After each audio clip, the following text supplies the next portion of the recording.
E aí, qual o seu conceito sobre oferendas? Você sabe para que serve uma oferenda? Sabe fazer uma oferenda? Roda a vinheta e bora conversar!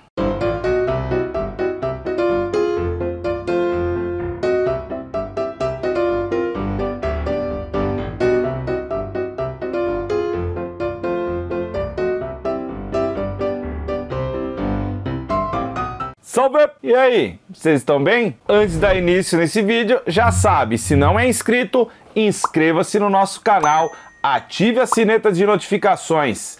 Durante o vídeo, comenta o que você está achando, deixa sua opinião, sua sugestão e suas dúvidas, que podem surgir novos vídeos respondendo a sua dúvida. Não esqueça de deixar o like aqui também no nosso vídeo. Lembre-se, o like e o comentário é o combustível. É o que impulsiona nosso canal e é o que impulsiona os nossos vídeos para mais pessoas assistirem. Então, dá essa moral aqui e fortalece a corrente aí para o macumbeiro chegar lá em cima no topo aqui do YouTube. Não esquece, me segue lá no Instagram, que lá eu também abro alguns boxes de pergunta pra gente conversar durante a semana e muitos viram também conteúdo aqui no YouTube.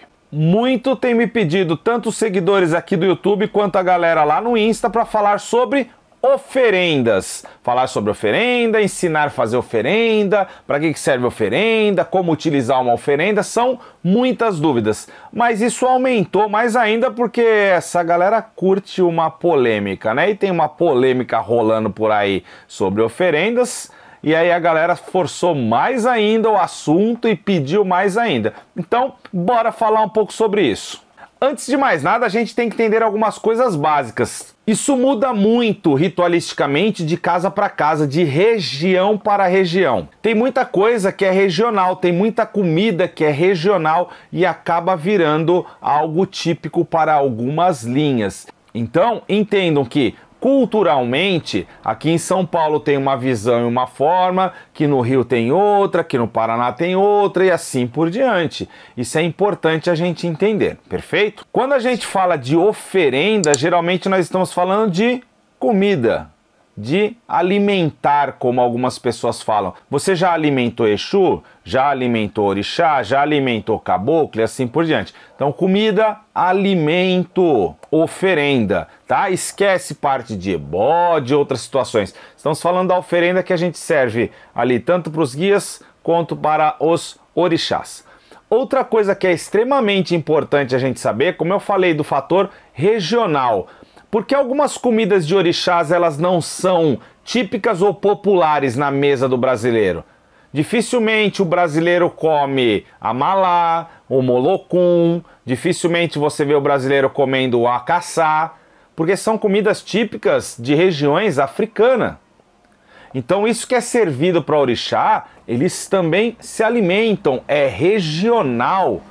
Por exemplo, o amalá aqui é muito tradicional a gente fazer a utilização do quiabo, do camarão, com dendê e etc. Em algumas regiões africanas, usa-se a farinha do inhame e essa farinha ela é cozida junto com água e ela é regada com caldo do peixe, com a calda de rabada, de carne, assim por diante. Então vocês vão ver em muitas casas fazer um AG1 para Xangô, fazer a rabada com arroz, com polenta, com o próprio quiabo e assim por diante. Então são pratos comestíveis. São pratos comestíveis. Comidas que são servidas.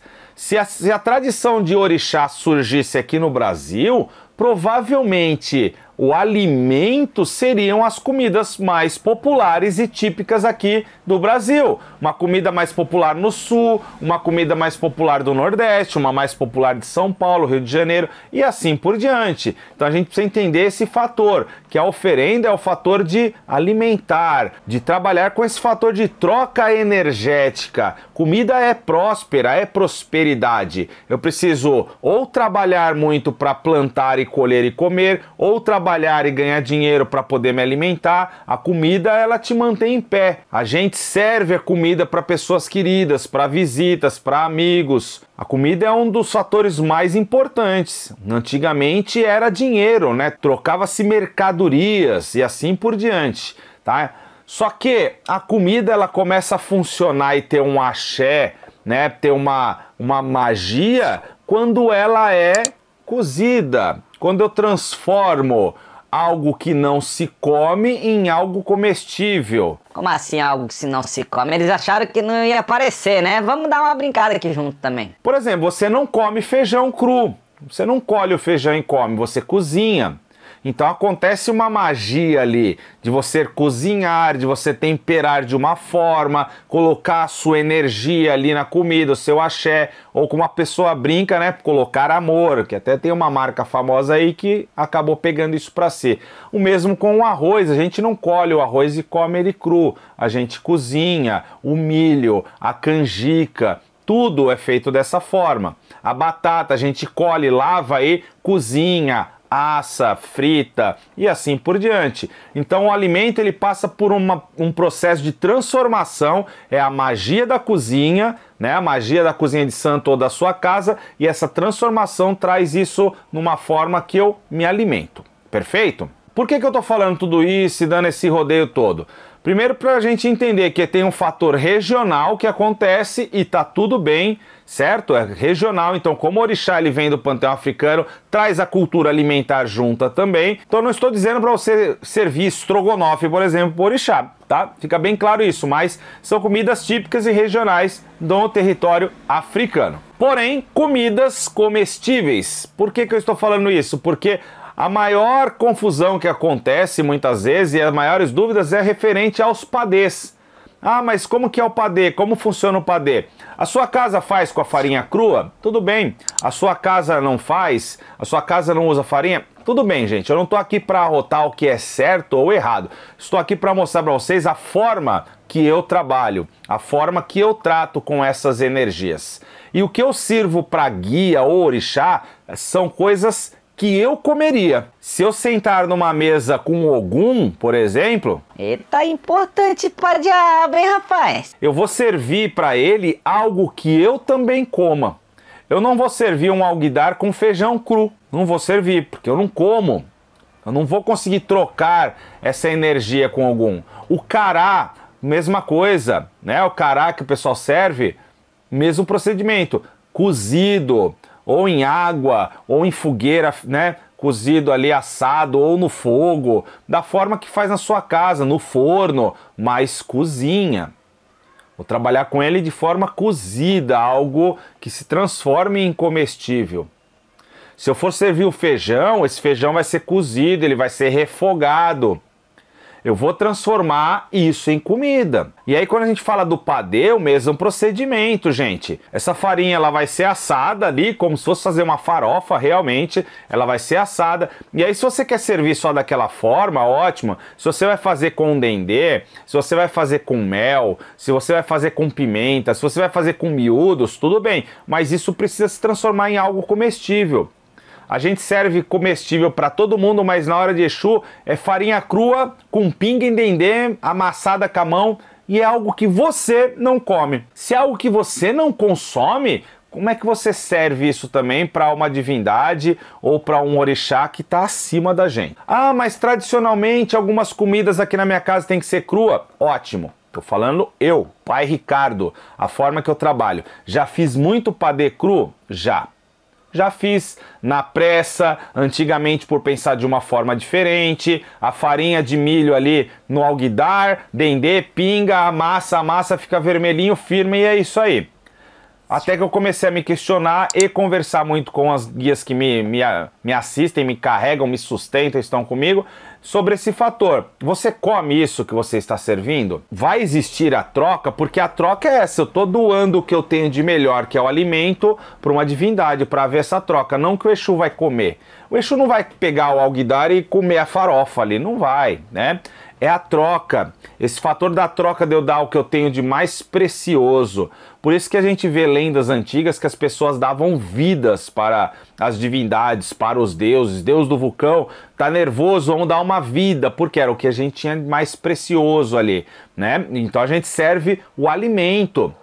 Eu sempre dou de exemplo, chega uma visita na sua casa, às vezes você não tem nada, mas aquele pouquinho que você tem, você vai pôr na mesa para compartilhar com essa pessoa. A mesma visão eu tenho com ancestralidade de espíritos ou de orixá. Servir o que eu tenho de melhor, mas servir algo que eu consumiria também. Essa é a minha visão. Tá? Não estou dizendo que se você faz um padê cru, tá errado, se você faz um padê com groselha, tá... Enfim, eu faço o alimento que pode ser consumido. Essa é a minha forma de servir, é a minha forma de me dedicar, de estar ali, ó, cozinhando a farinha, acrescentando as pimentas, acrescentando o dendê, transformando aquilo ali energeticamente, colocando o meu axé junto, e ali eu vou servir algo que eu sentaria na mesa para consumir, eu vou servir a Exu ou a Pombogira, cada um no seu quadrado e com as suas receitas.